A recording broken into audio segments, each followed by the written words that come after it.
ওকে ওকে ওকে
আমরা ইতিমধ্যে 40,000 পরিবারকে চাল দেওয়া হয়েছে, 75,000 পরিবারকে শুকনা চাল ডাল ইত্যাদি দেওয়া হয়েছে, প্রায় 40,000কে রান্না বান্না করে খাওয়ানো হয়েছে।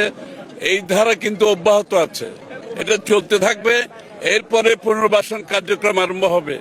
যাদের বীজ দরকার, সার দরকার ইত্যাদি ইত্যাদি যা প্রয়োজনীয় পুনর্বাসন কাজ এরপরে শুরু হয়ে যাবে। এবং স্বাস্থ্য সেবা, যেখানে অসুখ বিসুখের একটা বন্যার পরে একটা সাধারণত দেখা যায় একটা প্রকোপ দেখা যায়, সেজন্য ওষুধ বিশুদ্ধ সব প্রস্তুত আছে। কোনো রোগ, কোনো সংক্রামক কোনো কিছু দেখা দিলে তার জন্য সরকার সম্পূর্ণভাবে প্রস্তুত আছে। সুতরাং ইনশাআল্লাহ চিন্তার কোনো কারণ নাই, সর্বপ্রস্তুতি নেওয়া আছে এবং কাজ অব্যাহত আছে। এবং যতক্ষণ পুনর্বাসন কাজ শেষ না হয় ততক্ষণ আমাদের পক্ষ থেকে, সরকারের পক্ষ থেকে সমস্ত কার্যক্রম অব্যাহত থাকবে।